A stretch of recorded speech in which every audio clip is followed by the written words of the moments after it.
Video like जरूर कर लीजिए और ऐसे वीडियो लगातार फ्री में पाने के लिए चैनल को तुरंत सब्सक्राइब कर लीजिए और बेल आइकन को जरूर टैप कर लीजिए ताकि आगे भी सारे वीडियो आपको मिलते रहे। यूट्यूब में फॉलो करते हैं तो प्लीज ये वाला फ्री टेलीग्राम चैनल जरूर ज्वाइन कर लीजिएगा। सारे नोटिफिकेशन सारे अपडेट यहीं पे आते हैं, ध्यान रखिए। नमस्कार साथियों, स्वागत है आप सभी का स्टडी फॉर सिविल सर्विसेज में। ये जो आप पेपर देख रहे हैं ये है बीईओ का। चूंकि हम इस चैनल पर बीईओ की प्रॉपर तैयारी कर रहे हैं तो बीईओ का पेपर किस तरीके से होता है, पेपर में क्या क्या आता है, उसको समझाने के लिए मैं आज आप लोगों के लिए लेकर के आया हूं बीईओ का प्रीवियस ईयर पेपर। ये जो पेपर है साथियों ये हुआ था अगस्त 2020 में। ठीक है, लॉकडाउन जब लगा था तो उसके जस्ट जब थोड़ा सा लॉकडाउन खुला था तो उसके बाद ये पेपर जो है कोविड की कंडीशन में करवाया गया था। और बीईओ में किस तरीके से सवाल आते हैं, कितने सवाल आते हैं, आज जरा इस टॉपिक की हम यहाँ पर बात करेंगे। ठीक है, पहले यहाँ पर कुछ जो है निर्देश लिखे गए उनको देख लो। जैसे केवल काले और नीले बॉल पेन का ही यूज़ करना है। ठीक है, और अगर हम इसमें प्रश्न देखें तो प्री में कितने प्रश्न आते हैं देख लीजिए ज़रा। देखिए प्री में क्वेश्चन आएंगे 120। ठीक है, प्री में प्रश्नों की संख्या होगी कितनी, 120। और इन 120 प्रश्नों के लिए जो आपको अंक दिए जाएंगे वो दिए जाएंगे 300। तो टोटल 300 नंबर का ये पेपर होगा और इसके लिए क्वेश्चन आपको होंगे 120। ठीक है, इसके अलावा देखिए नेगेटिव मार्किंग भी है यहाँ पर, ये भी आपको ध्यान रखना है। देखो लिखा हुआ है कि नेगेटिव मार्किंग का भी प्रावधान है और नेगेटिव मार्किंग कितनी है, 1/3 1/3 स्टैंडर्ड होती है यूपीपीएससी किसी पेपर में। तो 1/3 नेगेटिव मार्किंग भी है, यानी अगर आपने 3 क्वेश्चन गलत करे तो आपका 1 सही उड़ जाएगा। ठीक है, ये बात है यहाँ पे। चलिए मैं आपको सीधे सीधे पेपर यहाँ पे दिखाता हूँ। हिंदी इंग्लिश दोनों में ही है तो ज़्यादा ये मत सोचना कि हिंदी में है कि इंग्लिश में है, दोनों ही मैं आपको दिखाता हूँ यहाँ पे। ठीक है, थोड़ा सा इसको चलिए सॉल्व करते हैं, इसके सवालों को लगाने का प्रयास करते हैं और देखते हैं कि कितने सवाल आप लोग इसके लगा पाएंगे। ठीक है, देखो फ़ारेनहाइट पैमाने पे तापमान 200 डिग्री फ़ारेनहाइट है, इसका मान सेल्सियस में क्या होगा, यानी साइंस का बहुत ही बेसिक क्वेश्चन है। ठीक है, इसके एक फॉर्मूला होता है, वो मैं आपको साइंस में बताऊंगा। अभी यहाँ पे केवल हम पेपर सॉल्व करेंगे इसका और देखेंगे किस तरीके का पेपर आता है। फिलहाल इसका जो करेक्ट आंसर है वो है ऑप्शन ए, 93.3 डिग्री सेल्सियस। ठीक है, ये वाला। आगे देखिए, आगे क्वेश्चन है सीधे सीधे कॉन्स्टिट्यूशन से। बहुत ही बेसिक क्वेश्चन है, आप आसानी से इसको कर ले जाओगे। आपको इसमें से सही मिलान करना है, तो सही मिलान जब करोगे तो चलिए देखते हैं। आपको बताना है सही मिलान। देखो एबोलिशन ऑफ टाइटल है आर्टिकल नंबर 18 में, ध्यान रखना।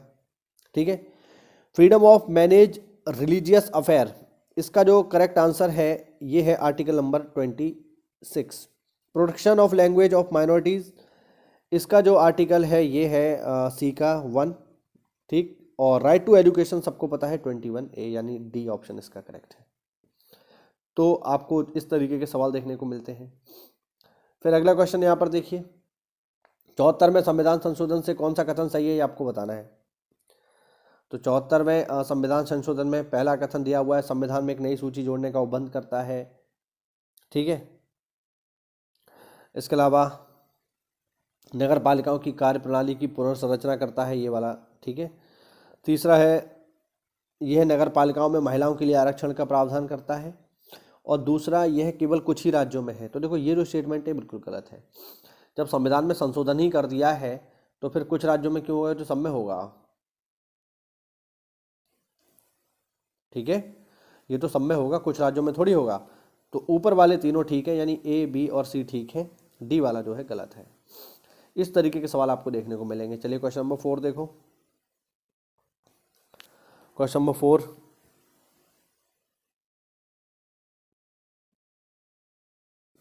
बताइए भारत में निम्नलिखित में से किसी शिशुओं और अवयस्कों के साथ आर्थिक और सामाजिक योजनाओं के लिए विधि निर्माण की शक्तियां प्राप्त हैं, है ना। यानी इंडिया में जो इन्फेंट और माइनर्स हैं इनको एम्पावर करने के लिए जो प्लानिंग है वो कौन करेगा, स्टेट करेगा, सेंट्रल करेगा, स्टेट सेंट्रल दोनों करेंगे, या फिर जो लोकल गवर्नेंस बॉडी है वो करेंगे, ये आपको बताना है। तो इसका जो करेक्ट आंसर मैं आपको बता दूं, ये जो है ये कंकरेंट लिस्ट में है, यानी समवर्ती सूची का विषय है। इस पर केंद्र और राज्य दोनों ही काम करते हैं और दोनों ही अपने अपने स्तर से नीतियां बनाते हैं। रीजनिंग का एक बेसिक सा क्वेश्चन है, सभी समाज सुधारक मानवतावादी हैं, अगर ये सत्य है तो इनमें से दूसरा कौन सा एक सत्य है, ये भी आपको बताना है। ठीक है, all social reformers are humanist. ठीक है, ये आपको बताना है। तो इसके हिसाब से अगर आप देखोगे तो ऑप्शन डी जो है बिल्कुल करेक्ट हो जाएगा। जब सभी समाज सुधारक मानवतावादी हैं तो कोई असमाज सुधारक अमानवतावादी नहीं है, बिल्कुल दोनों मैच तो कर रहे हैं। ठीक है, तो इस तरीके के रीजनिंग के संबंधित भी थोड़े बहुत क्वेश्चन आपको देखने को यहाँ पर मिलेंगे। ठीक है, मैं यहाँ पर बेसिकली जीएस पे ज़्यादा फोकस करूँगा क्योंकि जीएस का वेटेज इसमें सबसे ज़्यादा है, लेकिन ऐसा नहीं है कि पेपर में केवल जीएस आएगी। पेपर में जीएस के साथ साथ आपको थोड़े बहुत मैथमेटिक्स 8th क्लास तक 10th क्लास तक की मैथमेटिक्स है, रीजनिंग है, वो भी आपको देखने को मिलता है। क्वेश्चन नंबर 6 देखिए, यहाँ पर जो है ये जुड़ा हुआ है आर्टिकल से, आपको बताना है। क्वेश्चन नंबर 6 का जो करेक्ट आंसर होगा अगर हम इसे मिलाएंगे तो, ठीक है, देखो जरा, देखिए भारत में जो इंटरनेशनल लॉ है इससे जुड़ा जो आर्टिकल है साथियों वो है 51C, ध्यान रखना। ठीक है, प्राणियों के प्रति दया भाव यानी अंतर्राष्ट्रीय विधि के प्रति बढ़ावा जो है ये आएगा दूसरे में। प्राणियों के प्रति दया भाव और ज्ञानार्जन की जो भावना है, मतलब प्राणियों के प्रति जो दया भाव रखना है, ये है आर्टिकल 51A में, 51AG में। ज्ञानार्जन और सुधार की भावना का जो विकास करना है ये आएगा आर्टिकल 51AH में। और राज्य की लोक सेवाओं में न्यायपालिका को कार्यपालिका से पृथक्करण ये आएगा अनुच्छेद नंबर 50 में। तो इसका जो करेक्ट आंसर हो जाएगा वो हो जाएगा ऑप्शन बी। इस तरीके के सवाल आपको देखने को मिलेंगे।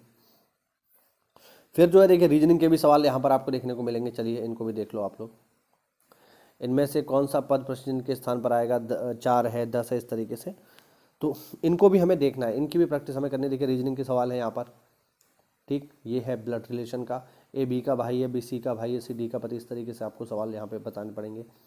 रीजनिंग के भी जो है सवाल, अच्छा जरा गिन लेते हैं रीजनिंग के कितने सवाल यहाँ पर आए हैं। ठीक है, एक ये हो गया, दूसरा ये हो गया, तीसरा ये, चौथा ये, तो 4 सवाल डायरेक्टली आगे नहीं आगे, तो रीजनिंग भी आपका एक इम्पॉर्टेंट है। इसके अलावा अब ये देखिए करंट का क्वेश्चन है, तो करंट को तो अभी हम छोड़ देते हैं, अभी हमारे किसी काम का नहीं है, लेकिन हाँ करंट के क्वेश्चन भी पेपर में आपको देखने को मिलेंगे, ये हमें पता चलता है। देखिए फिर से करंट का क्वेश्चन आ गया। ठीक है, इसके अलावा आगे बढ़ेंगे तो फिर ये भी जो है देखिए क्वेश्चन नंबर 13 भी करंट का क्वेश्चन है, क्वेश्चन नंबर 14 भी करंट का है, ऑपरेशन वनीला। तो करंट के सवालों पर भी हमें निगाह रखनी है। इसके अलावा देखिए 13, 14, 15 लगातार जो है करंट के क्वेश्चन है। अब 16वें नंबर पे ये जो है ये हमें बताना है, एक तरफ ऊर्जा संयंत्र है, एक तरफ ऊर्जा के जो है प्रकार हैं, ये आपको बताना है। ठीक है, कौन सा प्रकार जो है किससे जुड़ा हुआ है, चलो देखते हैं जरा। देखो इनमें अगर बाकी आपको नहीं भी पता है, अगर आपको ये पता है कुडानकुलम, तो देखिए कुडानकुलम एक एटॉमिक एनर्जी पावर प्लांट है जो तमिलनाडु में है। तो सी का जैसे ही आप जो है पहला लगाएंगे, ठीक है, सी का जैसे ही आप पहला लगाएंगे तो केवल एक ही ऑप्शन ऐसा है जिसमें सी का पहला हो रहा है, और वो यहाँ पर आप देख सकते हैं, वो है ऑप्शन डी। इसके अलावा तो बाकी किसी में सी का पहला तो नहीं है। तो इस तरीके से सवाल आपको देखने को मिलेंगे। चमेरा जो है एक जलीय ऊर्जा प्लांट है। ग्वाल पहाड़ी की हम बात करेंगे तो एक सौर ऊर्जा का है, और पतरातू की बात करेंगे तो एक तापीय ऊर्जा प्लांट है। तो इस तरीके से यानी जो ऊर्जा है, जो ज्योग्राफी में जो ऊर्जा संयंत्र वाले सवाल हैं वो भी आपको पता करने हैं। अब ये देखो, ये जो क्वेश्चन नंबर 17 है, अगर हम इसकी बात करें तो ये जो है ये सीधे सीधे कहाँ आया है, ये आया है इकोनॉमिक सर्वे से। जो इकोनॉमिक सर्वे को है हम हर साल जो है करंट जो है कवर करते हैं। इकोनॉमिक सर्वे से सिंपल सा सवाल है। इसके अलावा हम जो है मिनरल का लेटेस्ट डेटा भी देते हैं, वहाँ से भी सवाल पेपर में बनते हैं। जो भी हम डेटा आपको देंगे इकोनॉमिक सर्वे का, लेटेस्ट मिनरल का, उसको आपको देखना है, समझना है, जानना है, क्योंकि वहाँ से पेपर में सवाल आएगा। ठीक है, हाँ। अब सेंसस से भी देखिए सवाल पूछा गया है। हालांकि अब चूँकि 2020 का पेपर है, 2011 में हुई थी तब भी पूछा गया। अब जो है 2024 में जो है होगा ये एग्ज़ाम। बीओ वाला, तो अब भी जो है जनगणना से आने के चांस बने रहेंगे, हालांकि उतने नहीं जितने पहले थे, बट हाँ पेपर में सवाल तो आएगा। आप ये नहीं कह सकते कि पेपर में सवाल नहीं आएगा। देखिए जनजातियां हैं यहाँ पे, अब जनजातियों से सवाल पूछा गया। जारवा जनजाति बहुत ही फेमस है, जारवा है, सेंटलीज है ना, थारू है, गोंड है, ये सब बहुत फेमस जनजातियां हैं, इनके बारे में आपको पता होना ही चाहिए। ठीक है, जैसे ए का हो गया चौथा। ठीक है, कुकी आपको कहाँ मिलेगी? कुकी तो अभी बहुत चर्चा में है, कुकी ट्राइब अभी के हिसाब से अगर हम देखेंगे तो जो है कुकी संघर्ष जो है चल रहा है मणिपुर में, काफ़ी जो ज़्यादा हिंसा विंसा हो गई, तो कुकी कहाँ मिलेगी? मणिपुर में मिलेगी।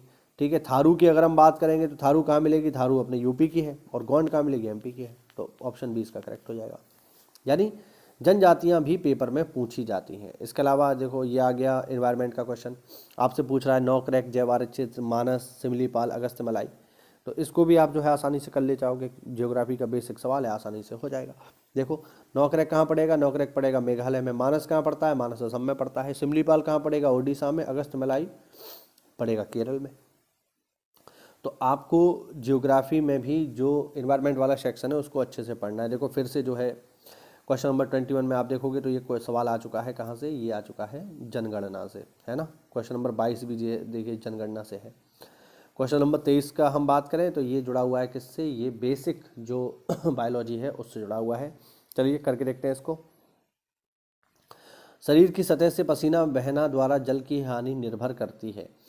तो अगर आपको पसीना आ रहा है तो वो किस चीज़ पर डिपेंड करेगा? तो देखिए पसीना आना दो चीज़ों पर डिपेंड करता है। एक तो अगर हम इसे इंग्लिश में देखें तो पहला तो ये डिपेंड करेगा टेम्परेचर पे, सीधी सी बात है। पसीना अगर आप ज़्यादा गर्म वातावरण में है तो ज़्यादा पसीना आएगा, लेकिन अगर आप ज़्यादा गर्म वातावरण में नहीं हैं लेकिन आपके आसपास ह्यूमिडिटी है यानी उमस बहुत ज़्यादा है, नमी है, तो भी आपको पसीना आएगा। ऐसा हमें कब देखने को मिलता है? ऐसा हमें तब देखने को मिलता है जैसे आप देखो अगर कि अगस्त के महीने में क्या होता है कि चारों ओर बारिश हो चुकी होती है तो वातावरण में नमी की मात्रा बहुत ज़्यादा हो जाती है। ऐसे में क्या होता है कि ऐसे में आप अगर अगस्त के महीने में कूलर के सामने भी अगर बैठे हो तो कूलर भी चलता रहेगा और आपकी बॉडी से हल्का हल्का पसीना भी चिप चिप करके निकलता रहेगा।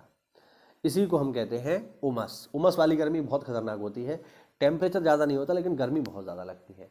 उमस वाली गर्मी से तो एसी ही आपको बाहर निकाल पाएगी। ठीक है, बाकी पंखे वंखे में आप बैठे रहिए, आपको पसीना भी आता रहेगा। तो दोनों चीज़ों पर डिपेंड करता है, हाई टेम्परेचर और हाई ह्यूमिडिटी दोनों में ही पसीना ज़्यादा आता है, तो ए और बी दोनों हो जाएगा। ठीक है, चलो आगे देखते हैं।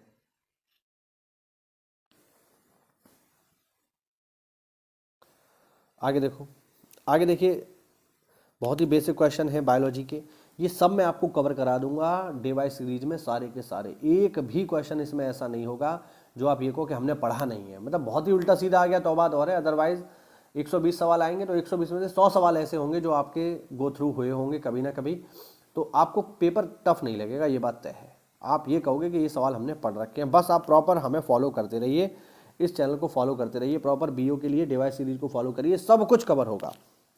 अब इनमें से कौन सा सूक्ष्म तत्व पौधों में पोषक नहीं प्रदान करता है, ये आपको बताना है। तो इसका जो करेक्ट आंसर है ये मैग्नीशियम है, ध्यान रखना। बाकी कॉपर, आयरन, मैग्नीज तो ये तो सब पौधे के लिए जरूरी है। हीमोग्लोबिन के संबंध में कौन सा कथन सही नहीं है, नॉट करेक्ट स्टेटमेंट आपसे पूछ रहा है। तो हीमोग्लोबिन के बारे में चलो इसको सॉल्व करते हैं। देखो भाई, ये लाल रंग का होता है, सही बात है। इसका काम क्या है? ऑक्सीजन कैरिंग का, ये भी सही बात है। और ऊतकों से फेफड़ों तक कार्बन डाइऑक्साइड को पहुंचाता है, ये भी ठीक है। ठीक है, हाँ। लेकिन ये जो है स्लाइटली एसिडिक होता है, ऐसी बात नहीं है। तो इसका जो करेक्ट आंसर होगा वो होगा ऑप्शन सी, एसिडिक नेचर का हीमोग्लोबिन नहीं होता है। ठीक है, फिर से हीमोग्लोबिन से ही जो है जुड़ा हुआ क्वेश्चन है। ठीक है, ग्लाइकोसिलेटेड हीमोग्लोबिन का मापन किसके प्रबंधन में लाभदायक है? चलिए इसका आंसर जो है साथियों, इसका आंसर है डायबिटीज़, ध्यान रखना। ठीक है, डायबिटीज़ में मापा जाता है ग्लाइकोसिलेटेड हीमोग्लोबिन। ठीक, तो आपको थोड़ा सा साइंस पे भी ध्यान देना है। फिर देखिए, फिर है आपका क्वेश्चन नंबर 27। इसमें आपको बताना है कि हमारे कौन कौन से मौलिक कर्तव्य हैं, संविधान का सवाल है। चलो करके देखते हैं इसको। तो 27 में अगर हम देखें तो देश की रक्षा करना हमारा मौलिक कर्तव्य है, बिल्कुल सही बात है। ठीक है, हमारी गौरवशाली परंपरा की रक्षा करना हमारा कर्तव्य है, बिल्कुल सही बात है। सार्वजनिक संपत्ति की सुरक्षा करना मौलिक कर्तव्य है, बिल्कुल सही बात है। ठीक है, देखिए मौलिक कर्तव्यों में आयकर अदा करना है कि नहीं करना ये कहीं नहीं लिखा। हालांकि आयकर अदा करना आपकी ड्यूटी है, आपको करना पड़ेगा, ठीक है, लेकिन संविधान में कहीं नहीं लिखा है। तो इसका सही जवाब क्या होगा? पहला, तीसरा और चौथा। आयकर देना है कि नहीं देना है ये संविधान में नहीं लिखा है, यहाँ पर संविधान की बात हो रही है। ठीक है, हाँ। क्वेश्चन नंबर 28 देखिए,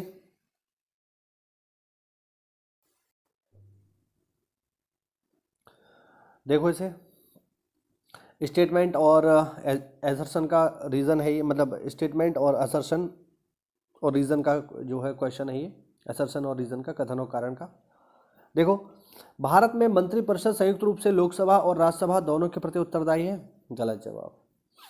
मंत्रिपरिषद सामूहिक रूप से केवल लोकसभा के प्रति उत्तरदायी है, राज्यसभा के प्रति नहीं है। दूसरा, लोकसभा और राज्यसभा दोनों के सदस्य संघीय सरकार में मंत्री बनने की योग्यता रखते हैं। बिल्कुल सही बात है, ये तो सही है। तो इसमें से ए गलत है और आर इसमें से सही है। तो इसका जो करेक्ट आंसर हो जाएगा वो हो जाएगा ऑप्शन डी। ठीक है, तो इस तरीके के सवाल आपको देखने को मिलेंगे। देखो, पंचायती राज एक ऐसा टॉपिक है जिससे पेपर में सवाल आता ही आता है। तो पंचायती राज को आपको स्पेशली पढ़ना ही पढ़ना है।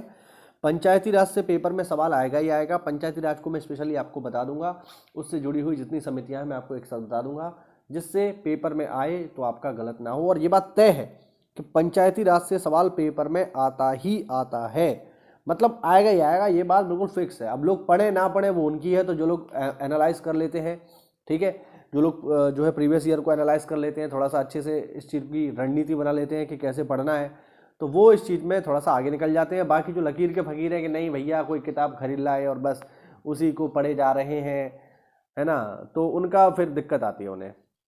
अब जैसे 29 क्वेश्चन में हम देखें तो इनमें से इनको इनके क्रम के अनुसार लगाना है, तो इनके अपने अपने समय हैं, ठीक है, वो मैं सब आपको बता दूंगा। फिलहाल इसका जो आंसर है वो है ऑप्शन सी। सबसे पहले बनी है बलवंत राय मेहता, बलवंत राय मेहता के बाद फिर अशोक मेहता। ये ध्यान रखना, बलवंत राय मेहता को ही कहा जाता है भारत में पंचायती राज व्यवस्था का जनक या पंचायती राज का शिल्पी। उसके बाद आई है अशोक मेहता, अशोक मेहता के बाद आई है राव कमेटी, और फिर आई है सबसे अंत में एमएल सिंघवी। ठीक है, तो ये इनका क्रम है। कम से कम स्टार्टिंग के दो तो बिल्कुल आपको याद होनी चाहिए, पहले बीआर मेहता फिर अशोक मेहता। फिर से देखिए, संविधान का ही सवाल है, क्वेश्चन नंबर 30। इसमें आपको बताना है कि केंद्र और राज्यों के बीच वित्तीय संबंधों का विवरण कौन प्रस्तुत करता है, किस आर्टिकल में है। तो ये है भाग 12 में, ध्यान रखना। और इसको जो है आपको रोमन लेटर में भी आना चाहिए। ठीक, उसके बाद ये कुछ जो है जो सवाल है मैथमेटिक्स के कि बढ़ाई इतना जो है ये करता है।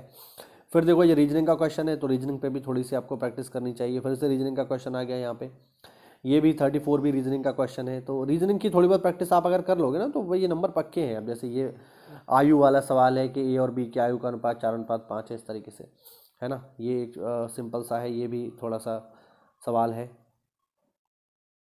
इसके अलावा यहाँ पे ये भी मैथमेटिक्स का सवाल है, क्वेश्चन नंबर 38। अब फिर देखिए, ये क्वेश्चन नंबर 39 में करंट का सवाल है। ठीक है, अभी क्वेश्चन नंबर 40, अभी कुछ दिन पहले ही मैंने जो है इसी चैनल पे मैंने कर के बारे में, जो टैक्सेशन सिस्टम है उसके बारे में बताया है मैंने आपको। ठीक है, कि रिग्रेसिव जो है टैक्स क्या होते हैं, प्रोग्रेसिव टैक्स क्या होते हैं। तो वही सब जो है वही सब पेपर में आएगा, बिल्कुल। ये सब मैंने अपने अभी चैनल पर इस सवाल को बिल्कुल मैंने कराया है। आप प्लेलिस्ट पे जाना बीओ की, जैसे इसी ये जो प्लेलिस्ट जिस पे ये वीडियो आया है, इसी प्लेलिस्ट को आप जाना और 3-4 दिन पहले आप देखना, आपको जो है एक वीडियो मिलेगा छोटा सा बीओ का डिवाइस सीरीज में, वो है टैक्सेशन सिस्टम। टैक्सेशन सिस्टम में मैंने डायरेक्ट टैक्स, इनडायरेक्ट टैक्स और जितने भी टैक्स होते हैं उन सबको बताया, उसी में ये आपको मिल जाएगा। तो बहुत आसानी से आप इस सवाल को कर पाएंगे। फिलहाल जो इसका आंसर है वो है बी। ठीक है, हाँ। चलिए, अगला क्वेश्चन है, ये भी जो है करंट का ही है और ये तो खैर काफ़ी चर्चा में रहता है, 41। तो जो हमारा टारगेट है भारत को $5 ट्रिलियन की इकॉनमी बनाने का, वो है 2024 का, ध्यान रखना। वित्त आयोग के बारे में है, वित्त आयोग के बारे में भी कुछ दिन पहले ही मैंने जो है इसका जो फाइनल जो वर्डिक्ट आया है, क्योंकि इसका कार्यकाल अब समाप्त हो गया इनके सिंह का, अब नए जो है बन गए हैं वित्त आयोग के अध्यक्ष अरविंद पानगड़िया। तो इन्होंने जो है अपना फाइनल सबमिशन किया है, उसकी रिपोर्ट्स हैं। तो ये उस समय के हिसाब से हैं, लेकिन अब जो है अब जो आएगा वो लेटेस्ट रिपोर्ट के अनुसार आएगा, तो ये भी आपको पढ़ना है। ठीक है। एनिशेंट इंडिया से कुछ बेसिक सवाल है, ये आपको बताना पड़ेगा। एनिशेंट इंडिया आपको अच्छे से पढ़ना पड़ेगा। यहाँ पर आप देख लो, ये जो है ये कुछ प्रमुख राजा रानी दिए हुए हैं, है ना। चंद्रगुप्त की पत्नी का नाम, समुद्रगुप्त की पत्नी का नाम, समुद्रगुप्त द्वितीय की पत्नी का नाम, मतलब सॉरी चंद्रगुप्त द्वितीय की पत्नी का नाम और कुमारगुप्त प्रथम की पत्नी का नाम यहाँ पर आपको बताना है। चलिए मैं बता देता हूँ आपको। देखिए ए का है यहाँ पे तीसरा, ठीक है। चंद्रगुप्त की पत्नी का नाम था कुमार देवी, समुद्रगुप्त की पत्नी का नाम था दत्त देवी, ठीक है। हाँ, इसके अलावा अगर हम देखें तो हाँ, चंद्रगुप्त द्वितीय की पत्नी का नाम है कुबेर नागा और चंद्रगुप्त मतलब कुमारगुप्त प्रथम की पत्नी का नाम है अनंत देवी। तो ये भी इस तरीके के सवाल भी पेपर में आपको देखने को मिलेंगे, ठीक है। न्यूज़पेपर है मॉडर्न इंडिया के अल हिलाल, तो यार बहुत ही फेमस है, कई बार एग्जाम में आ चुका है। मौलाना आज़ाद का है। न्यू इंडिया एनी बेसेंट का है। संवाद कौमुदी राजा राम मोहन राय का है, ये गलत है। तहजीब उल अखलाक मोहम्मद अली जिन्ना का नहीं है, जहाँ तक मैं याद कर पा रहा हूँ। ये जो है ये सर सैयद अहमद खां का है, ठीक है। इसके अलावा यहाँ पर आप देखो तो ये जो क्वेश्चन आपको मिलेंगे ये मिलेंगे मेडावल इंडिया से, बुक्स है और उनके राइटर हैं, तो ये भी आपको पढ़ने पड़ेंगे, ठीक है। इसके अलावा मॉडर्न इंडिया में कुछ प्रमुख आयोग हैं, ये सब मैं आपको, ये सारे के सारे टॉपिक मैं आपको डे बाय सीरीज में कवर करा दूंगा, सारे के सारे। और आप देखना ये सब आएगा पेपर में। यही देखिए पैटर्न, अभी भी आयोग जो है जो सवाल देगा वो आज के हिसाब से देगा, ठीक है। तो अगर हम आज के हिसाब से बीओ की तैयारी कर लें तो आपको कोई दिक्कत पेपर में होने वाली नहीं है, बड़े आराम से जो है आप इसको कर ले जाओगे, ठीक। जैसे देखो अब यहाँ पे 48 को देखिए, एक कथन है एक कारण है। आर्य समाज ने हिंदुओं में आत्मविश्वास और आत्मनिर्भरता प्रदान किया, ठीक है, सही बात है। आर्य समाज आंदोलन ने श्वेत जाति की श्रेष्ठता में विश्वास की जड़ों को कमजोर किया, ये भी सही बात है। देखिए आर्य समाज जो है इसकी स्थापना होती है 1875 में, है ना। स्वामी दयानंद सरस्वती ने इसकी स्थापना की और इसकी स्थापना के पीछे जो उद्देश्य था वो यही था कि गोरे लोग जो अपने आप को श्रेष्ठ समझते हैं उनकी श्रेष्ठता को ये समझाना कि आप सबसे ज़्यादा श्रेष्ठ नहीं है। तो हिंदुओं में आत्मविश्वास जगाने का काम किया। तो कथन भी सही है और कारण भी सही है, दोनों सही है। तो इस तरीके के सवाल आपको पेपर में देखने को मिलेंगे। चलिए ये देखो 49, लाला जी के बारे में कथन आपको बताना है। प्रारंभ में वे असहयोग नीति के पक्ष में नहीं थे किंतु बाद में गांधी जी के पक्ष में हो गए, पहला कथन। दूसरा, स्वराज पार्टी के गठन में लाला लाजपत राय भी शामिल हुए थे, ये आपको बताना है। देखिए इनमें से बताना है कौन से कथन सही है। तो ये बात सच है कि स्टार्टिंग में लाला लाजपत राय असहयोग नीति के पक्ष में नहीं थे, और ऐसा नहीं है कि केवल लाला लाजपत राय इसके पक्ष में नहीं थे, एनी बेसेंट भी इसके पक्ष में नहीं थी, जिन्ना भी इसके पक्ष में नहीं थे, बहुत सारे लोग पक्ष में नहीं थे। तो उनमें जो है लाला लाजपत राय भी शामिल थे, लेकिन लाला लाजपत राय एक दूरदर्शी नेता थे, उन्होंने गांधी के इस महत्व को समझा और बाद में वो इसमें शामिल हुए। तो पहला स्टेटमेंट करेक्ट है। और स्वराज पार्टी की स्थापना में जब असहयोग आंदोलन समाप्त हो गया चौरी चौरा कांड के बाद, सॉरी जो हाँ, जब असहयोग आंदोलन समाप्त हो गया, जब चौरी चौरा में जो है पुलिस कर्मियों को मार दिया गया, तो उसके बाद कुछ लोग गांधी जी के विचार से थोड़ा अलग हो गए और फिर जो है उन्हें मोतीलाल नेहरू और सीआर दास ने मिलकर के बनाई स्वराज पार्टी, उसमें लाला लाजपत राय भी शामिल थे। तो ये दोनों ही स्टेटमेंट करेक्ट है, ठीक है। अब राज झड़प नीति के अंतर्गत किसको कैसे कैसे मिलाया गया है, ये बहुत ही फेमस क्वेश्चन है। आपको इनकी डेट पता होनी चाहिए, कौन कैसे मिला है, ये सब जो है हम पढ़ेंगे मॉडर्न इंडिया की क्लास में, कोई दिक्कत वाली बात नहीं है, ठीक है। हाँ, ये क्वेश्चन जो है बहुत ही इंपॉर्टेंट है, ठीक। अभी कुछ देर पहले ही मैंने एक वीडियो बनाई थी एमएसपी की, शायद आप लोगों ने देखी होगी। एमएसपी कैसे दिया जाता है, एमएसपी क्या होता है, एफआरपी क्या होता है, ये कैसे देते हैं और किन किन फसलों पर दिया जाता है, तो मैंने उसके बारे में बात की थी। अगर आपने वो वीडियो नहीं देखा है तो जाकर के देखिए, क्योंकि एमएसपी का मुद्दा भी बहुत चर्चा में है, किसान फिर से आंदोलन कर रहे हैं। तो एमएसपी से जुड़े सवाल जरूर आएंगे। एमएसपी कैसे दिया जाता है, क्या फॉर्मूला है, कितना गुना दिया जाता है, सब मैंने उसमें जो है बताया है। और देखो वहीं से सवाल है ना। तो एफआरपी जो है यानी गन्ने के लिए जो एफआरपी है ये कौन देता है, ये आपको बताना है। तो फिलहाल जो इसका करेक्ट आंसर है वो है ऑप्शन ए। ध्यान रखना, कृषि एवं लागत मूल्य आयोग जो है केवल एमएसपी देता है, गन्ने पर एमएसपी नहीं एफआरपी दिया जाता है। और ये जो कृषि और लागत मूल्य आयोग है ये नहीं देता, बल्कि कौन देता है, ये देता है आर्थिक मामलों की कैबिनेट कमेटी। तो बहुत ही इंपॉर्टेंट, देखिए इस चैनल को फॉलो करो यार, पेपर में कोई दिक्कत नहीं होगी, सारा कुछ आपको मिल जाएगा बिना किसी दिक्कत के। बस यार पढ़ लेना, मैं आपको देखो दे ही तो सकता हूँ, पढ़ना आप ही को पड़ेगा, वो मैं नहीं कर सकता आपकी जगह पे, ठीक है। अब यहाँ पे देखो ये क्वेश्चन है, सूरजमुखी का तेल एक अच्छी गुणवत्ता का खाद्य तेल है, ठीक है, हाँ सही बात है। इसमें असंतृप्त वसा अम्लों की मात्रा अधिक पाई जाती है, ये भी सही बात है। देखिए वसा दो तरीके के होते हैं, सैचुरेटेड और अनसैचुरेटेड। देखिए सैचुरेटेड फैट का मतलब ये होता है कि वो पहले से ही सैचुरेटेड है, ठीक, तो वो हेल्थ के लिए जो है बढ़िया नहीं होते हैं। लेकिन जो अनसैचुरेटेड फैट होते हैं, ठीक है, वो हमारी सेहत के लिए बढ़िया होते हैं। तो इसी वजह से सूरजमुखी एक अच्छा तेल माना जाता है। तो ए भी ठीक है और आर भी सही है, और दोनों इसकी सही व्याख्या कर रहे हैं एक दूसरे की। रेपो रेट क्या होती है, रिवर्स रेपो रेट क्या होती है, ये मैंने अभी कुछ दिन पहले ही एक वीडियो बनाया है, आप इसी प्लेलिस्ट में जाइएगा, बीओ की प्लेलिस्ट में जाना, मैंने उसमें जो मॉनिटरी पॉलिसी है उसको एक्सप्लेन किया है। रेपो रेट क्या होता है, रिवर्स रेपो रेट क्या होता है, ये मैंने समझाया है वहाँ पे। अब देखो दर तो ऐसा है भाई, दर तो हर 6 महीने में बदल जाती है, 4 महीने में बदल जाती है, तो वो तो आपको करंट के हिसाब से देखनी पड़ेगी। लेकिन आपको ये भी तो बताओ कि आखिरकार होता क्या है, repo rate reverse repo rate क्या होता है। तो जाकर के वीडियो देखो यार, इसी चैनल से सब कुछ मिलेगा तुम्हें, बस पढ़ लो यार, बस पढ़ने का काम आपको करना पड़ेगा, ठीक है। उपभोक्ता मूल्य सूचकांक के बारे में क्वेश्चन है, ठीक है। अब यूपी स्पेशल के कुछ सवाल हैं, देखो यहाँ पे, जैसे सॉफ्टवेयर और बिजनेस प्रोसेस आउटसोर्सिंग उद्योगों का सबसे बड़ा केंद्र यूपी में कहाँ पर स्थित है। तो यार सॉफ्टवेयर के लिए कौन सा एरिया फेमस है यूपी का, यार सॉफ्टवेयर के नोएडा ही तो है, ऑब्वियस बात है। वाराणसी में या कानपुर में कहाँ सॉफ्टवेयर का काम हो रहा है, ठीक है। हाँ जी, उत्तर प्रदेश के किन क्षेत्रों में से अन्न प्रथा उस क्षेत्र के कृषि वानिकी के लिए अभिशाप है। तो अन्न प्रथा जो है कहाँ पर चलती है 56, तो इसका जवाब है उत्तर प्रदेश का बुंदेलखंड क्षेत्र। चलिए आपको थोड़ा इसके बारे में बता देता हूँ कि जो अन्न प्रथा है या अन्न प्रथा है ये क्या है। देखो चैत्र के महीने में, जैसे गर्मी का मौसम जब आने को होता है, चैत्र वैशाख, तो गर्मी के मौसम में यानी अप्रैल के महीने में बेसिकली क्या होता है कि जब खेत कट जाते हैं तो किसान क्या करता था, किसान अपने जानवरों को खुला छोड़ देता था जिससे वो खेत में जाकर के चर लें। अब जिस समय ये प्रथा शुरू हुई थी उस समय बढ़िया थी, बट आज ये एक अभिशाप बन गई है, क्योंकि जैसे ही आप पौधों को रोपेंगे वो खुला जानवर, छोटे जानवर उनको खा जाएंगे। इसी के लिए ये कृषि और वानिकी के लिए एक अभिशाप बन गई है, ठीक है। तो बुंदेलखंड की ये समस्या है। अब आपसे पूछ रहा है कि भैया कन्नौज का क्या फेमस है, तो सबको पता है कन्नौज का इतना फेमस है, कौन नहीं जानता, ठीक है। अब आपको इनमें से ये बताना है इनमें से कौन सा सही सुमेलित नहीं है। देखो भाई, बुलंदशहर की चीनी मिट्टी के जो है वो है जो उत्पाद है वो फेमस है, ठीक बात है। चित्रकूट में लकड़ी के खिलौने मिलते हैं, सही बात है। प्रतापगढ़ का अमरूद जेली कहाँ फेमस है, यार प्रतापगढ़ की तो आंवला फेमस है। तो यूपी स्पेशल के भी बढ़िया सवाल आपको देखने को मिलेंगे, ठीक है। फिर देखो, अगर या वैगा भुइया अनुसूचित जातियाँ उत्तर प्रदेश के किस जिले में निवास करती हैं 58, तो ये आपको मिलेंगी कहाँ पे, सोनभद्र में।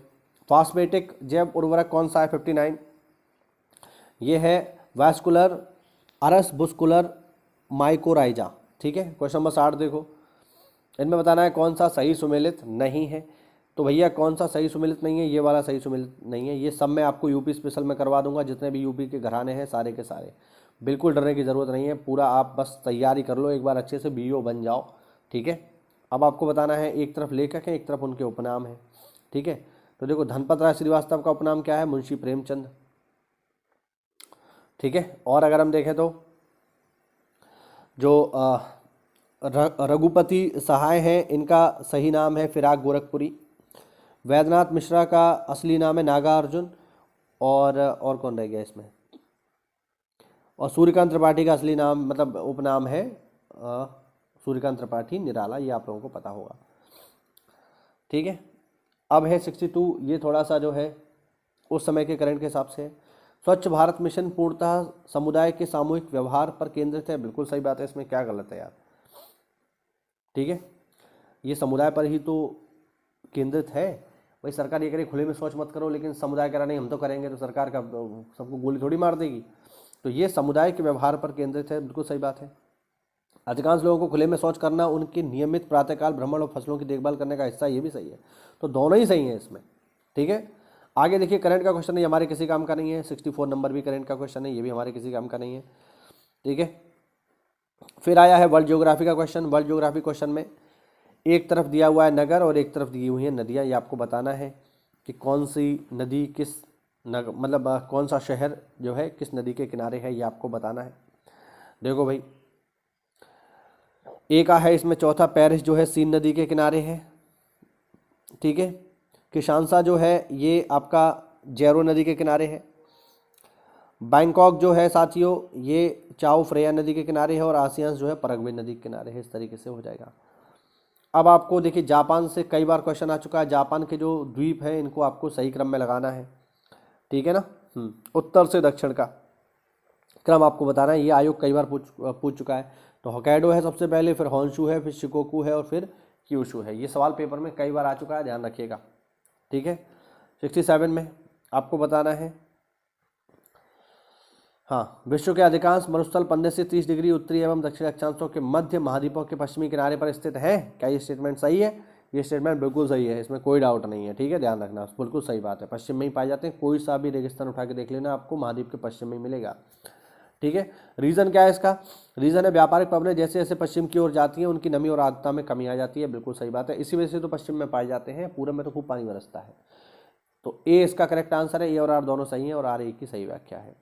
फिर आपसे पूछा है, देखिए एक तरफ दिया हुआ है परियोजना और दूसरी तरफ दे रहा है नदी। कौन सी परियोजना किस नदी पर है ये आपको बताना है, ठीक है। चलिए इसको सॉल्व करते हैं। देखिए ए का है इसमें चौथा, उकाई जो है ये ताप्ती नदी पर है। जायकवाड़ी जो है ये गोदावरी नदी पर है, ठीक है। खड़गवासला जो है ये अम्बी नदी पर है, और मयूराक्षी जो है ये मुथा नदी पर है, ध्यान रखना, ठीक है, मयूराक्षी, ठीक। हाँ, फिर ये 69 जो है ये करंट का क्वेश्चन है।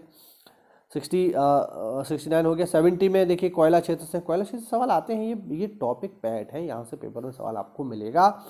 अगर आप इन्हें अच्छे से तैयार कर लो, रिवीजन कर लो, थोड़ा पेड क्विज लगा लो, तो ये आपके पक्के हो जाएंगे। आपको फिर इसमें ज़्यादा टेंशन लेने की ज़रूरत नहीं है, ठीक है। अब चलो इसको देखते हैं, क्वेश्चन नंबर 70 को सॉल्व करते हैं। देखिए माकुम जो है असम में है, नामचिक जो है साथियों अरुणाचल प्रदेश में है, गिरिडीह जो है झारखंड में है, सुहागपुर जो है एमपी में है। ये चारों ही सही लगे हुए हैं, ऑप्शन ए इज करेक्ट। फिर जो है 71 जो है मैथ्स का सवाल है। 72 भी थोड़ा सा मैथ का सवाल है। 73 भी जो है मैथ का सवाल है, ठीक है। 74 जो है ये उस समय के जो है आपका जो बजट था उसके हिसाब से हमने इस बार का भी बजट पेश किया है और सब डेटा हमने दिया है। ये मतलब हमने जो बजट आया था उसका एनालाइज किया है। राजकोषीय घाटा कितना है, वित्तीय घाटा कितना है, सब आप जा करके देख लो यार। ये सब पेपर में करवाया जा चुका है। ये आपको जो है ये सब करवाया जा चुका है पेपर में। यहाँ से सवाल मिलेगा आपको, ठीक है। ये सब पेपर में आने वाली चीज़ें हैं, ठीक है। अब ये देखिए यहाँ पर जो है ये कुछ क्रेडिट एजेंसी हैं और इनको इनके कालक्रम अनुसार हमें लगाना है। तो देखिए कुछ सवाल पेपर में ऐसे भी आते हैं जो आपको छोड़ने पड़ेंगे। उसी में ये सवाल है, आपको छोड़ना पड़ेगा क्योंकि ये आपसे नहीं होगा। थोड़ा बहुत ऐसा सवाल है जो आपसे नहीं कर पाओगे, तो आप इसे छोड़ दो, क्योंकि सारे के सारे सवाल थोड़ी करने हैं आपको। 120 में से आपने अगर 95 100 भी सही कर लिए तो आपका सिलेक्शन हो जाएगा प्री में, टेंशन मत लो, ठीक है। हाँ, अब ये उस समय के जो है करंट के हिसाब का पेपर है कि हाल ही में जो बैंकों का एकीकरण कर दिया गया उससे क्या क्या फ़ायदे होंगे, ये आपसे पूछ रहा है। फिर 78 में देखिए हिस्ट्री का क्वेश्चन है, शतसहस्त्री संहिता उपनाम किस ग्रंथ का है? तो भैया ये है महाभारत का, क्योंकि महाभारत में 1 लाख श्लोक हैं, इस वजह से इसको बोलते हैं शतसहस्त्री, ठीक है। हाँ, फिर देखिए फिर से जो है ये जो है कारदमक क्षत्रपों ने 21 धातु में अति दुर्लभ सिक्के जो है प्रचलित किए। तो इन लोगों ने जो सिक्के बनाए थे वो थे तांबे के, ध्यान रखना, ठीक है। 79 का करेक्ट आंसर ताम्र है, कॉपर। फिर दर्शन है, ये बहुत ही कॉमन क्वेश्चन है, कई बार पेपर में आ चुका है। दर्शन और जो है उनकी बेसिक बात क्या है ये आपको इसमें बतानी है। जैसे अगर हम देखें इसका अगर हम सही मिलान करें तो चलिए देखते हैं। देखिए न्याय दर्शन में क्या मिलेगा? न्याय दर्शन में आपको मिलेगा तार्किक चिंतन, ठीक है। मीमांसा में क्या मिलेगा? मीमांसा में आपको मिलेगा वैदिक अनुष्ठान की विधियां, यानी इसका बी ऑप्शन करेक्ट है, ठीक है, ये वाला बी। 4 3 1 2 आप मिला लेना इसको। कन्नौज के पास किन किन शासकों में युद्ध हुआ है ये आपको बताना है। तो यार सबको पता है 17 मई 1540 में कौन सा युद्ध हुआ है? दुनिया जानती है, शेरशाह सूरी और हुमायूं के बीच युद्ध हुआ है कन्नौज का, जिसमें जो है हुमायूं हार गए और भारत छोड़ने के लिए मजबूर हुए 15 सालों के लिए, ठीक है। शेरशाह सूरी ने बुरी तरह से हरा दिया कन्नौज के युद्ध में, ठीक है। आगे देखो, असहयोग आंदोलन के बारे में सवाल है। अभी मैंने जस्ट ऊपर आपको बताया कि महात्मा गांधी ने 1922 में असहयोग आंदोलन क्यों वापस ले लिया। तो अभी मैंने बताया था ना, चौरी चौरा कांड हो गया था जिसमें 22 पुलिसकर्मी जल के मार गए थे, मतलब वो जल के मर गए थे, किसानों ने मार डाला बेसिकली। इस वजह से ये वापस ले लिया गया। गदर पार्टी से कौन जुड़े हुए नहीं है, तो लाला हरदयाल, बरकतुल्लाह, पंडित रामचंद्र साहब है। खुदीराम बोस नहीं है, खुदीराम बोस को तो 16 साल की उम्र में ही फांसी दे दी गई थी, ठीक है, कैनेडी की गाड़ी पर बम फेंकने के जुर्म में। इसके अलावा देखिए जो भी हमारे प्रमुख, देखो ये ध्यान रखना, जो भी हमारे इंपॉर्टेंट विद्रोह हैं 1857 के आसपास के, वो सब पेपर में पूछे जाते हैं, सब आपको पता होना चाहिए। नील हो गया, जयंतिया है, कुकी है, ठीक है, या कूका है, इसके अलावा अहोम है, ठीक है, ये सब पेपर में आने वाली चीज़ें होती हैं, ये आपको पता होना चाहिए। स्टेटमेंट भी पेपर में आते हैं, जैसे किस नेता ने कहा था कि मैं तो एक भारतीय नगाड़ा हूँ जिसका कार्य सोते हुए को जगाना है ताकि वे अपनी मातृभूमि के लिए जगें और कार्यरत हो सकें। फिलहाल ये जो स्टेटमेंट है साथियों, ये है एनी बेसेंट का, ध्यान रखना। ये स्टेटमेंट किसका है? श्रीमती एनी बेसेंट का, जिन्होंने, ये किसकी सदस्या हैं? ये सदस्या हैं थियोसोफिकल सोसाइटी की, ध्यान रखना, थियोसोफिकल सोसाइटी। इसके अलावा इन्होंने जो है होम रूल लीग का भी गठन किया है, ये भी ध्यान रखना, होम रूल लीग। इसके अलावा एनी बेसेंट के 2 न्यूज़पेपर भी हैं, कॉमनवेल और न्यू इंडिया, ये सब एनी बेसेंट का काम है, तो आपको पता होना चाहिए। 86 देखो, इनमें से कौन सा पोषक तत्व दलहनी फसलों में गांठ गठन के लिए आवश्यक है? तो दलहनी फसलों में अगर आपको गांठ बढ़िया बनानी है तो फिर बोरॉन का यूज़ करना पड़ेगा। 86 का करेक्ट आंसर है ऑप्शन सी, ठीक। 87 देखिए, 87, 1 किलोग्राम नाइट्रोजन, ये नाइट्रोजन है, ठीक है, नाइट्रोजन, 1 किलोग्राम नाइट्रोजन की आपूर्ति के लिए कितनी यूरिया की मात्रा आवश्यक होगी? तो इसमें जो है करीब करीब 2.2 kg लगेगी। इस तरीके के सवाल तो भाई देखो छोड़ देना पेपर में, क्योंकि ये कहाँ से आप ये डेटा मिलेगा आपको, ये भी तो है। उसके अलावा फिर ये करंट का क्वेश्चन है, तो ये हमारे किसी काम का नहीं है, उस समय के हिसाब का है। अब आ गया यूपी स्पेशल, देखो जरा यूपी स्पेशल देखिए। उत्तर प्रदेश का तैरता, उत्तर प्रदेश का पहला तैरता जो ऊर्जा संयंत्र है ये कहाँ पर है? तो भैया ये है, ये बना है रेहंद बांध पे, ध्यान रखना। रेहंद बांध जो है रेहंद नदी पे है, ठीक है, याद रखिएगा। भारतीय दलहन अनुसंधान संस्थान दुनिया जानती है कानपुर में है, मैंने कई बार आपको बताया है यूपी स्पेशल में, फिर से इसको डिवाइस सीरीज में कवर कर दूंगा। संतरा कहाँ का फेमस है भैया? तो संतरा सहारनपुर का फेमस है, ध्यान रखिएगा, बहुत फेमस जगह है ये। इस तरीके के यूपी में जितने भी संस्थान हैं अंतर्राष्ट्रीय, मतलब अंतर्राष्ट्रीय और राष्ट्रीय भी, उन सबको आपको देखना पड़ेगा। वीवी गिरी श्रम संस्थान बहुत ही फेमस है भैया, नोएडा में है, ध्यान रखना, बहुत ही इंपॉर्टेंट है। सब्जी अनुसंधान संस्थान वाराणसी में है, ठीक है, हाँ। तो ए का हो गया चौथा और बी का हो गया पहला, तो ऑप्शन सी इसमें करेक्ट हो जाएगा। सी का हो जाएगा दूसरा। पशु जो चिकित्सा संस्थान है वो मथुरा में है और क्षेत्रीय रेल प्रशिक्षण संस्थान गाजीपुर में है। 94 देखो, ये करंट के हिसाब का है, आपको बताना है यूपी किस किस में नंबर 1 है, तो ये हम जो है डेटा देते हैं एग्रीकल्चर वाला, उसमें बताते हैं, ठीक है। ये हमने अभी दे भी दिया है, आपने नहीं देखा है तो जाकर के देखो, इंपॉर्टेंट है यार। शास्त्रीय संगीत का बाइबल ग्रंथ किससे संबंधित है भैया? तो इसका करेक्ट आंसर है नाट्य शास्त्र से, ध्यान रखना, ठीक है। फिर जो है फिर से एक जो है अच्छा क्वेश्चन है, ये समाज से जुड़ा हुआ है। अस्पृश्यता संरचनात्मक हिंसा का सबसे खराब स्वरूप है। अस्पृश्यता के चलन का आधार धार्मिक स्वीकृति है। इनमें से बताना है कौन सा सही है कौन सा गलत है, कथन और कारण क्या है, सही है कि नहीं है। तो फिलहाल मैं आपको बता दूं इसमें दोनों ही ठीक है, ए और आर दोनों सही है और इसकी सही व्याख्या करता है, ठीक है। फिर से एक जो है सामाजिक सवाल है, ग्रामीण जनसंख्या खुले में शौच करना अपने स्वास्थ्य के लिए खतरा नहीं मानती, ठीक है, हाँ। दूसरा, पवित्रता एवं अपवित्रता से जुड़े सामाजिक सांस्कृतिक मानदंडों ने लोगों को घर में शौचालय निर्माण से रोक रखा है। देखिए ये भी सही है, ये भी सही है, लेकिन ये कारण नहीं है इस चीज़ का, ठीक है, कारण नहीं है। तो ए और आर दोनों सही हैं, परंतु आर एक ही सही व्याख्या नहीं करता। 98 देखिए, ये करंट का सवाल है तो हमारे किसी काम का नहीं है। 99 भी करंट का सवाल है, 100 भी जो है करंट का सवाल है, 101 भी करंट का सवाल है, 102 भी करंट से जुड़ा हुआ है, हमारे किसी काम का नहीं है। 103 भी, 104 भी करंट का है। 105 में बेसिक है, वर्ल्ड ज्योग्राफी का क्वेश्चन है। अजरबैजान की राजधानी बाकू किस सागर के किनारे है, ये आपको बताना है। तो मैं आपको बता दूं ये कैस्पियन सागर के किनारे है, ठीक है, बाकू।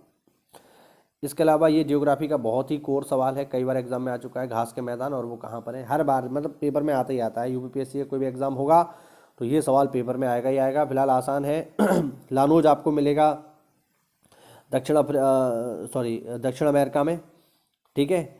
इसके अलावा स्टेपी आपको मिलेगा यूरोप में। प्रेयरी घास के मैदान आपको मिलते हैं उत्तरी अमेरिका में, और विल्ड मिलते हैं अफ्रीका में, ध्यान रखना, ठीक। तो ए वाला इसमें करेक्ट हो जाएगा, ठीक है। आगे देखो, आगे ये जो है ये भी करंट का क्वेश्चन है। फिर है जनजातियाँ, विश्व की प्रमुख जनजातियों से सवाल है। यहाँ पे एक तरफ जनजाति दे रखी है, एक तरफ उसके क्षेत्र दे रखे हैं। चलिए मिला के देखते हैं इसको। देखिए ए का इसमें होगा तीसरा, खिरगिज आपको मिलेगी मध्य एशिया में, बुशमैन मिलेगी कालाहारी में, एनुई मिलेगी आपको जापान में, और बद्दू मिलेगी अरब में, यानी ऑप्शन सी इसका करेक्ट है। लिग्नाइट, लिग्नाइट का सबसे बड़ा क्षेत्र कौन सा है? ऑप्शन डी नावेली है, तमिलनाडु में पड़ता है। इनमें से कौन सी दामोदर की सहायक नदी नहीं है, ये आपको बताना है। तो इंद्रावती जो है ये दामोदर की सहायक नदी नहीं है, तो छत्तीसगढ़ में बहती है। दामोदर में कहाँ जाके मिलेगी? आगे देखो, एक तरफ है यहाँ पे एक तरफ दी हुई है परियोजना, और दूसरी तरफ पूछ रहा है वो कहाँ पर है, ये आपको बताना है। देखो इनमें लास्ट वाला ये है, ये जावाई जो है ये मुझे याद आ रहा है महाराष्ट्र में है, ये तमिलनाडु में नहीं है, ठीक है। उसके बाद 112 पे देखेंगे, ये लेटेस्ट जो मिनरल का डेटा है वहाँ से क्वेश्चन पूछा गया है। इसको हम ऑलरेडी अपने ग्रुप पर, अपने चैनल पे लेटेस्ट मिनरल का डेटा दे चुके हैं, जाकर के उसको देखो, इंपॉर्टेंट है। फिर से जो है मिनरल का डेटा है। लॉ एस का सबसे ज़्यादा भंडार कहाँ मिलता है? तो भैया लॉ एस का जो सबसे ज़्यादा भंडार मिलेगा धारवाड़ में मिलेगा। ध्यान रखना, धारवाड़ जो चट्टाने हैं, जो शैल हैं, ये लौह एस के लिए सबसे ज़्यादा फेमस है। अब यहाँ पर देखिए कुछ एनवायरनमेंट के क्वेश्चन हैं। सेल्वा वनों की विशेषता क्या है? सेल्वा, तो सेल्वा वनों की विशेषता है चौड़ी पत्ती सदाबहार वन होते हैं सेल्वा के, सेल्वा से कहा जाता है, ध्यान रखना। सामाजिक वानिकी और पर्यावरण पुनर्वास केंद्र भारत में कहाँ पर है? तो भैया ये आपको मिलेगा प्रयागराज में, ध्यान रखना, इंपॉर्टेंट है। पर्यावरण सुरक्षा अधिनियम कब पारित हुआ है? बहुत इंपॉर्टेंट क्वेश्चन, 1986 में। इसके बाद जनगणना के सवाल हैं, इनको देख लो, 17 और फिर 18 फिर से जो है ये एनवायरनमेंट का क्वेश्चन है। अम्ल वर्षा किससे जुड़ी हुई है? प्रकाश रासायनिक धुंध क्या है? ओजोन परत को किससे नुकसान हो रहा है? ये सब क्वेश्चन है। आसान क्वेश्चन है, इतने कठिन नहीं है, आप इन्हें आसानी से कर ले जाओगे। ओजोन परत का संरक्षण CFC से होता है, दुनिया जानती है, तो डी का पहला है ना। अगर हम बात करें अम्ल वर्षा की, तो अम्ल वर्षा किसकी वजह से होती है? सल्फर डाई अम्ल वर्षा, एक सेकंड पढ़ता हूँ ढंग से इसको। तो अम्ल वर्षा, हाँ जी, अम्ल वर्षा किससे होगी? अम्ल वर्षा होगी सल्फर डाइऑक्साइड से, ठीक है। और प्रकाश रासायनिक धुंध क्या होती है? ये असंतृप्त हाइड्रोकार्बन होते हैं, तो ऑप्शन सी इसका करेक्ट हो जाएगा। इस तरीके से आपको करना है। माइकोराजा एक सहजीवी संबंध है, इसका किससे है? तो ये जो है 119 का जो करेक्ट आंसर है ये है नीले हरित शैवाल और कवक के बीच में। और लास्ट जो है इसमें 120 क्वेश्चन, वही है विटामिन से जुड़ा हुआ। विटामिन के बारे में कौन सा कथन सही नहीं है, ये आपको बताना है। तो चलिए देखते हैं। कुछ विटामिन आंतरिक सूक्ष्मजीवों द्वारा संश्लेषित किए जा सकते हैं, यानी हमारी बॉडी में बनते हैं, सही बात है। हार्मोन की तरह काम करते हैं, सही बात है ना। विटामिन हमारे शरीर में जमा होते हैं, सही बात है। विटामिन के जल में घुलनशील है, नहीं। बी और सी ही जल में घुलनशील है। ए, डी और के जल वसा में घुलनशील है, जल में नहीं है। तो ए, डी के वसा में घुलनशील है, और बी और सी जल में घुलनशील है। यहाँ पे कह रहा है के भी जल में घुलनशील है, तो ये गलत है। इस तरीके का पेपर आपका आएगा 120 सवालों का, और इन 120 सवालों के लिए आपको नंबर दिए जाएंगे कितने? 300, ठीक है। तो अगर आप 100 क्वेश्चन इसमें से कर लो, 100 तो चलिए ज़्यादा हो गए, आप 90 से 95 भी अगर इसमें क्वेश्चन सही कर लो, ठीक है, तो आपका सिलेक्शन आसानी से इसमें हो जाएगा, कोई दिक्कत वाली बात नहीं है, प्री आपका क्लियर हो जाएगा, ठीक है। तो इस तरीके से आपको इसको पढ़ना है, और इसकी हम आपको कंप्लीट तैयारी करवाएंगे बिना किसी दिक्कत के, बिना किसी डर के। आप परेशान मत होइए, डे वाइज सीरीज को फॉलो करिए, डे वाइज सीरीज को फॉलो करिए जो चैनल पे चल रही है। पर डे आपको 3 से 4 वीडियो या 2, कम मिनिमम 2 वीडियो तो मिलेंगे, और प्रॉपर आप इसकी तैयारी करिए। सारा कुछ आपको कंप्लीट इसमें कवर करवा दिया जाएगा। करंट अफेयर्स और प्रैक्टिस सब कुछ मैं आपको इसमें करवा दूंगा, सब्जेक्ट वाइज प्रैक्टिस भी करवा दूंगा। तो बढ़िया, चैनल को फॉलो कर लो और तैयारी शुरू करो, ठीक है। मिलते हैं अगली क्लास में। जय हिंद, जय भारत, वंदे मातरम।